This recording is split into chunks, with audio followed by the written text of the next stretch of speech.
Dulu itu ada Mbah Mesir namanya. Nah, beliau cerita yang saya ingat itu dulu pernah ke Mesir, dan ke Mesirnya itu naik teklek katanya. Teklek itu sandal Kayu itu. Iya. Nah, bayangan saya kan naik teklek gitu, tapi oleh ayah saya, yo bener naik teklek, tapi ya tetap naik kapal. Iya. Pakai teklek tapi naik kapal. Ya. Nah, dari kecil itu saya mulai membayangkan Mesir itu.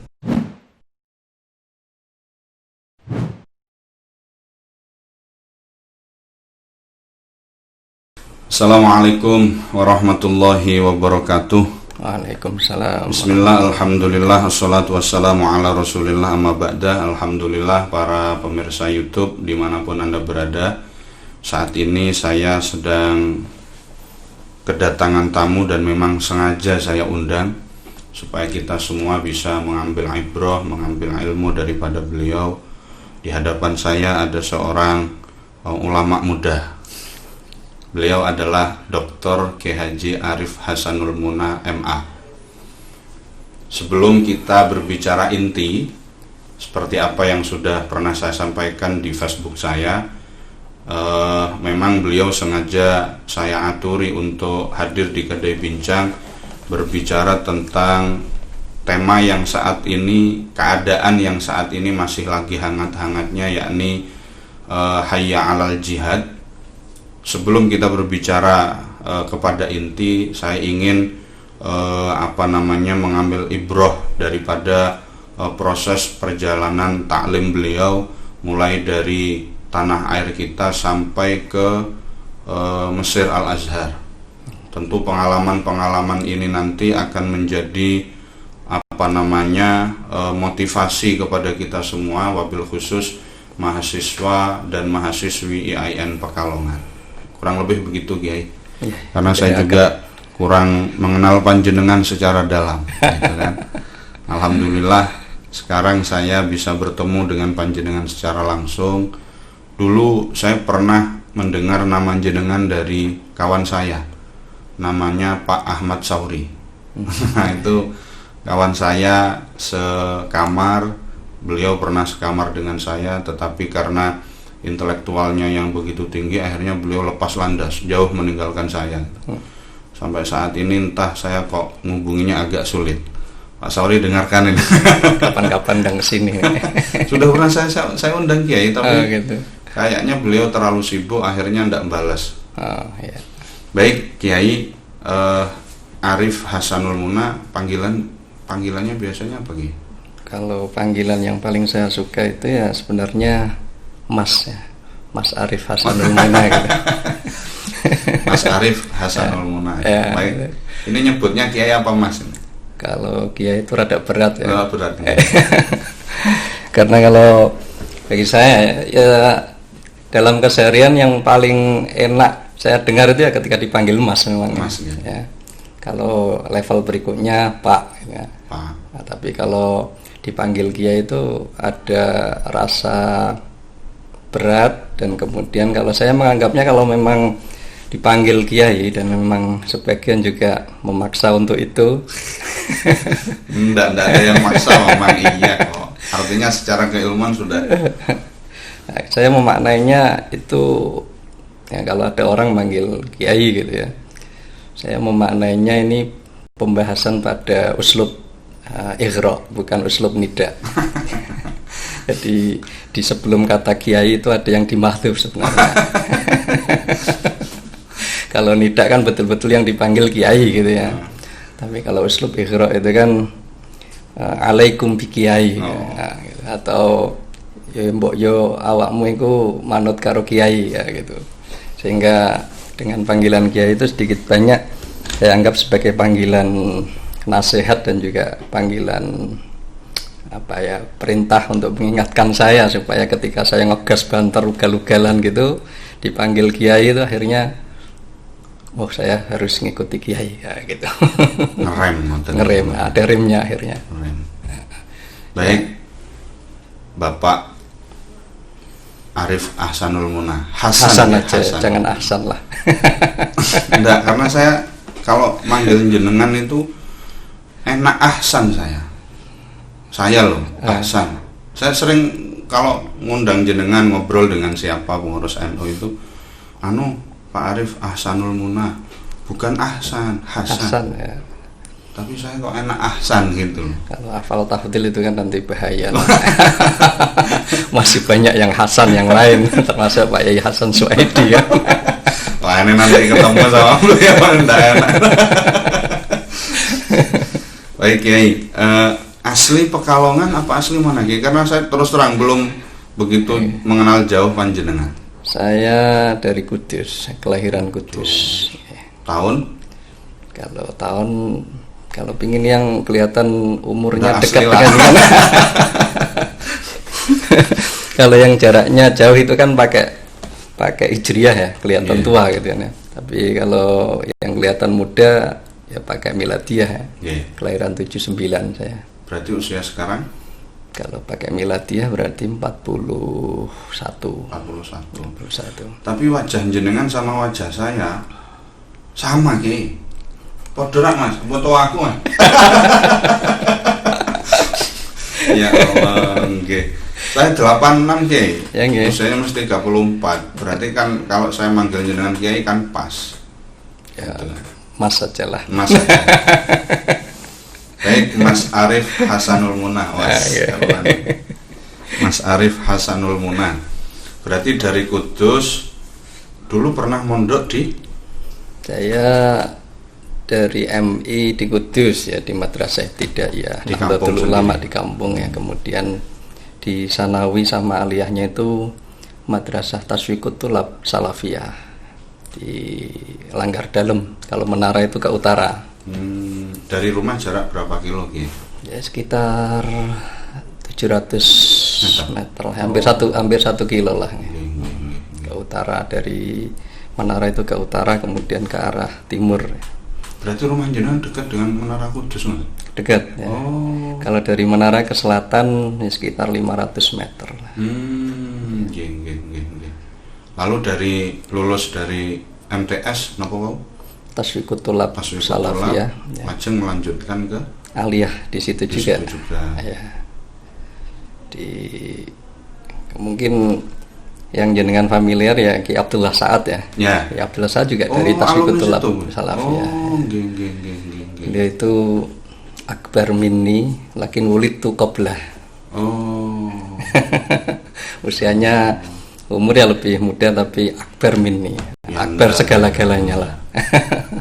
Allah yarham. Berarti jenengan dulu satu ini nututi beliau nggih di sana nggih? Adik kelas jenengan apa bagaimana? Terpaut berapa tahun ya? Saya di aliyah, beliau di Sanawi. Ya. Dan waktu itu belum begitu akrab ya, belum begitu kenal dipertemukan di Pekalongan ini malah. Pada waktu ada konferensi ulama internasional. Ya, utamanya itu di sana. Lalu dari aliyah Taswiqut Thulab itu kemudian melanjutkan S1 apa langsung ke Al-Azhar? Atau ceritanya gimana kok? Oke ya. Jadi cerita ke Mesir itu dimulai dari kecil sebenarnya ya. Cita-cita. Sebenarnya bukan cita-cita. Jadi saya punya nenek namanya Mbah Hanifah ya. Beliau itu sering bercerita mengenai leluhur. Yang Pama mau tidur itu cerita mengenai mbah-mbah saya gitu kan ya. Kemudian salah satu cerita yang dari kecil sering disampaikan itu adalah dulu itu ada Mbah Mesir namanya.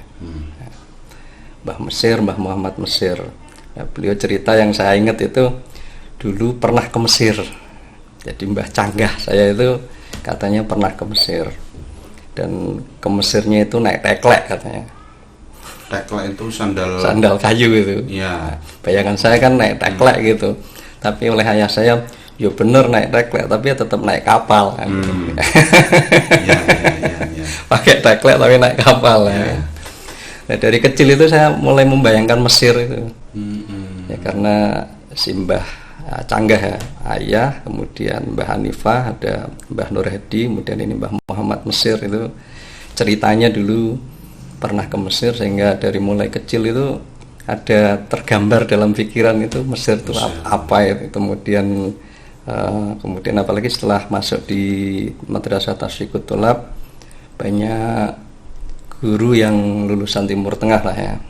Utamanya kalau waktu itu yang ada dari Mekah, murid Syekh Yasin Padang, almarhum almarfurlah Kiai Syafiq Nashan, kemudian ada Pak Kiai Hamdi Asmui, asli Pekalongan beliau. Kemudian ada ya ada yang lain banyak, dan kemudian waktu itu banyak bercerita tentang Mesir, kemudian pembelajaran di Timur Tengah. Nah, akhirnya waktu itu muncullah keinginan untuk ke sana. Termotivasi. Nah, dari sini saya bisa ngambil pelajaran sebenarnya. Apa yang diceritakan sama nenek saya itu ternyata penting juga ya. Anak-anak kecil itu diberi motivasi dengan cara bercerita, entah apa itu leluhurnya atau cerita mengenai tokoh-tokoh yang lain, sehingga memunculkan dalam benak pikirannya itu satu bayangan nanti itu cita-citanya akan ke sana. Dan ini saya nilai sebagai satu model pendidikan yang bagus ya. Artinya dalam keluarga itu meskipun hanya sekedar cerita kayak gitu, ternyata membekas di hati. Nah, ini awal cerita perjalanan ke Mesir ya. Kenalnya saya dengan Mesir itu dari mulai kecil seperti itu. Dan kemudian setelah lulus aliyah tahun 97,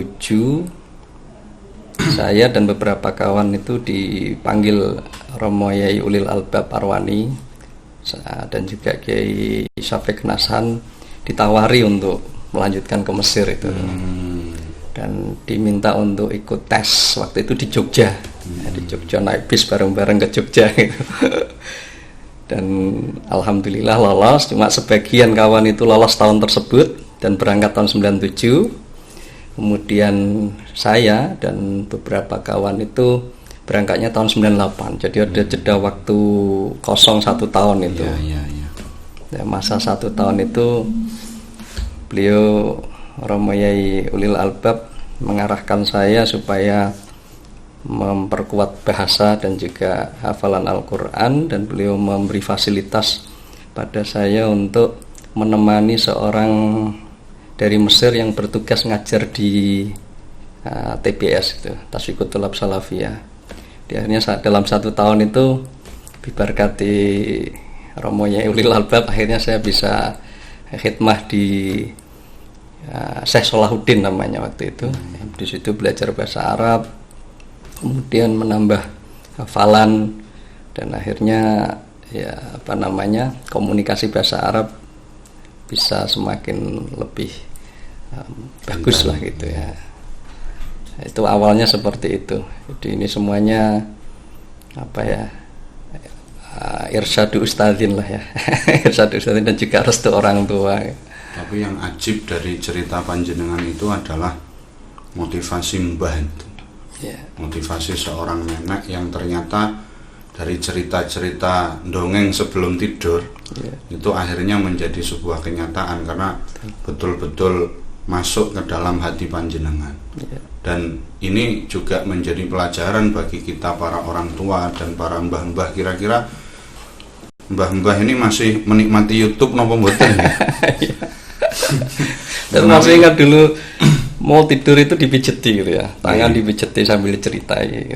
Kalau cerita tentang Mbah Mesir tadi itu hanya sebatas itu, hanya itu, minim sekali ceritanya. Cuma ceritanya pernah belajar ke Mesir, pergi ke Mesir, nganggo teklek gitu.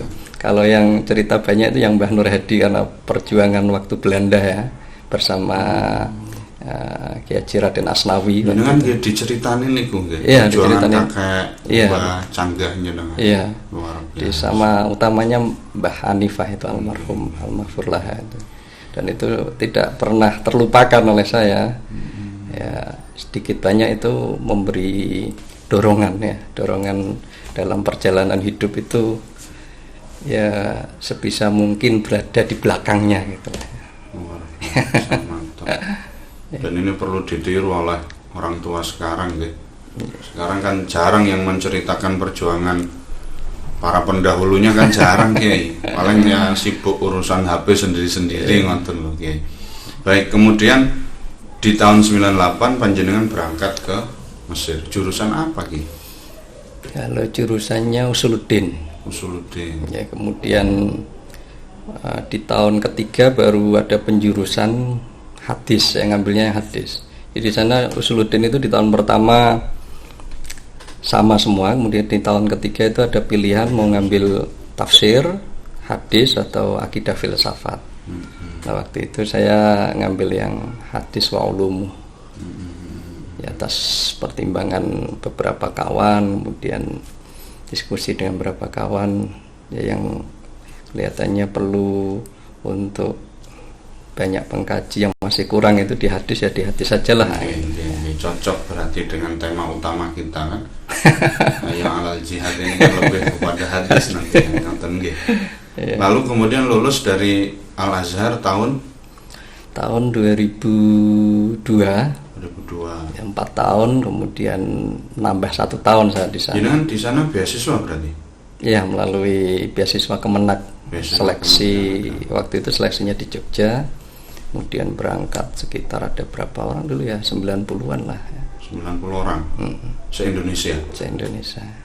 Jenengan di sana itu ceritanya kayak Mas Azam di film-film itu apa enggak, jualan tempe atau apa-apa terus ketemu sama perempuan cantik.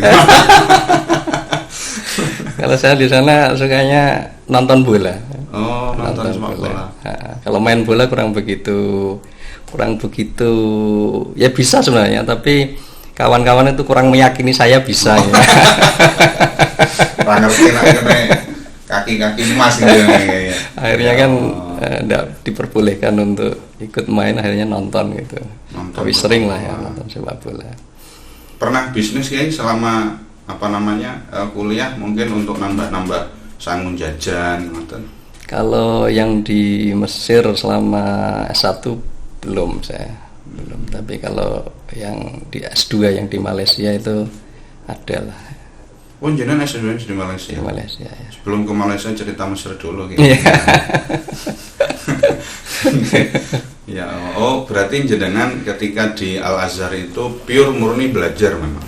Ya. Tidak campuran dengan bisnis atau apa. Ya, karena memang tidak mampu ya, belum kenal dengan dunia bisnis waktu itu, sehingga lebih banyak waktu itu untuk ya main, kemudian belajar. Lebih banyak mainnya lah malah menurut saya.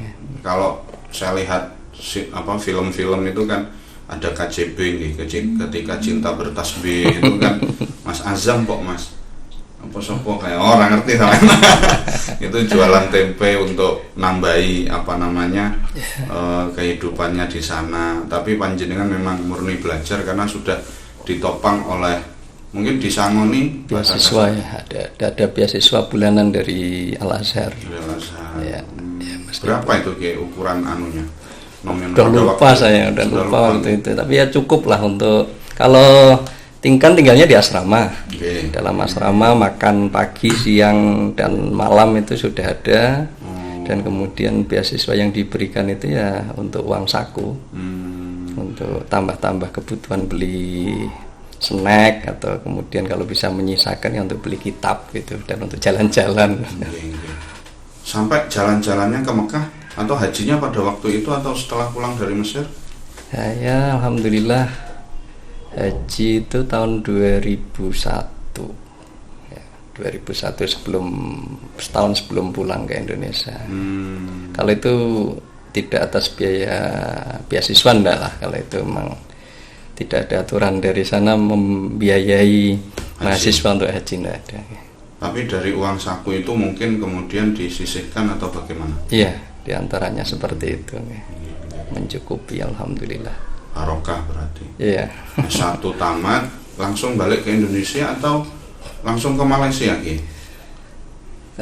Lulus tahun 2002, kemudian selama 1 tahun masih di sana, baru tahun 2003 saya pulang ke Indonesia. Ke Indonesia. Status masih Joko apa? Masih Joko Ting-Ting. Joko Ting-Ting. Nah, kemudian waktu itu ada pembukaan dosen ya, tahun 2003 itu saya pulang, kemudian di bulan sekitar September itu ada pembukaan dosen di beberapa tempat. formasinya hadis, dosen hadis, ada di, seingat saya di Salatiga, Pekalongan, Jakarta sama Lampung. Nah, kemudian ayah saya menyarankan saya untuk ke Pekalongan. Nah, ke Pekalongan. Alhamdulillah kemudian di tahun itu lolos. Baru kemudian di tahun 2004-nya saya mulai masuk di Pekalongan. 1 April seingat saya, 1 April 2004 itu baru masuk di Pekalongan. Dan di luar dugaan saya waktu itu saya belum kayak berkeinginan untuk ya ngajar gitu, belum, masih pingin melanjutkan S2 lah waktu itu ya. Tapi karena saran orang tua dan mahabbahnya orang tua kepada Pekalongan itu memang dari dulu ya, dari dulu sejak saya kecil. Dari mulai saya kecil itu abah saya sering sowan ke Romo Maulana Habib Lutfi. Di saya ada juga foto waktu saya MI itu ya bersama-sama Maulana Habib Lutfi dan juga abah saya. Dan ketika saya diterima di Pekalongan itu ayah ya bersyukur sekali, senang sekali bisa dekat dengan Habib Lutfi. Iya. Dan terus kemudian ke Malaysianya setahun setelah itu. Jadi nikahnya kapan? Masih lama ini. Ceritanya masih jauh. Nikahnya jauh masih nggak, Masya Allah. Di tahun 2005 saya baru melanjutkan S2. Usia berapa pada waktu itu? Berapa ya, 2005 dari tahun 79, 25 ya. 25 tahun, berarti masih muda. Dan lulus berapa tahun S2-nya Ki? 2008. 2 tahun persis ini. Ya, 2 tahun setengah lah. 2 tahun setengah.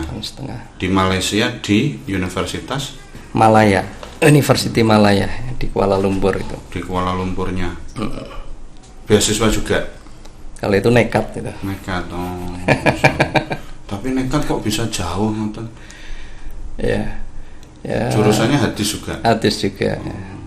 Kenapa kok yang dipilih Malaysia? Mungkin ada pertimbangan tertentu Ki? Ya, salah satunya ya di Mesir dulu sudah belajar dan dibekali turos yang di khasanah keilmuan Islam ya. Dan di S2-nya memang saya berkeinginan untuk mengkaji kajian hadis di Barat. Sebenarnya itu ya. Dan ketika saya berkeinginan ke Barat langsung berat ya. Dan akhirnya saya ke Malaysia karena di sana fasilitas perpustakaan itu lengkap luar biasa. Jurnal-jurnal dari universitas-universitas di Barat itu tiap bulan selalu datang, termasuk jurnal-jurnal yang dari Indonesia. Al-Jami'ah UIN Jogja itu dari edisi nomor 1 sampai seterusnya itu ada di perpustakaan sana, sehingga itu memudahkan kita untuk melakukan ya penelitian.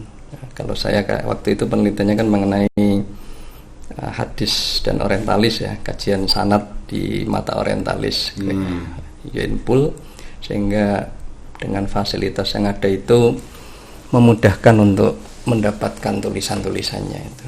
Istimewa. Nah itu ya salah satu motivasi saya ke sana. Pulang dari sana tahun 2008. Ke Pekalongan apa ke Kudus? Ya, ke tempat IAIN kan tahun 2004 itu sudah diterima di IAIN Pekalongan. Pegawai negeri sudah. Ya. 2004 sampai 2005 itu sudah di IAIN Pekalongan. Nah, kemudian saya minta izin untuk melanjutkan belajar. PP nggih? Maksudnya PP? Apa di sana terus selama 2 tahun di Malaysia? Iya, di sana terus. Ya, tapi kadang pulang. Kadang pulang, utamanya dulu waktu saya 2005 akhir itu ayah meninggal. Dan saya di Malaysia waktu itu, dan saya pun pulang ke Kudus, tapi ayah meninggalnya kan waktu di Arafah haji ya. Sehingga ya pulang untuk bersama keluarga, sama ibu sama kakak untuk ya, Bung menghormati Kri. lah, ya. Pulang dan sampai 2008 baru pulang untuk seterusnya di Pekalongan. Nikahnya? Setelah itu ya 2008 itu. Okay.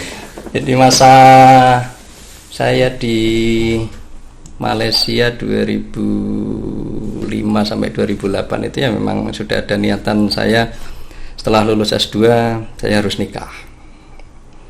Dan alhamdulillah ini semuanya barokahnya Pekalongan semua ini.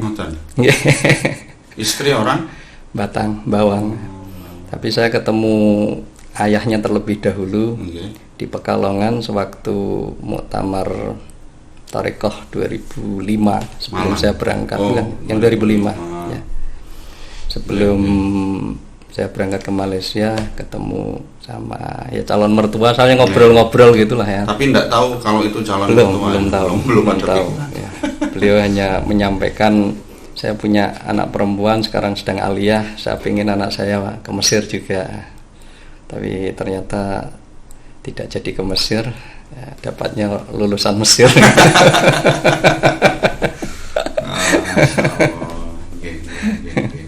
Putra berapa sekarang, Ki? Baru 2. Baru 2. Ya. Insya Allah mau nambah anak, ya, apa nambah istri? Doanya saya ngikuti Kiai Ma'rufi lah.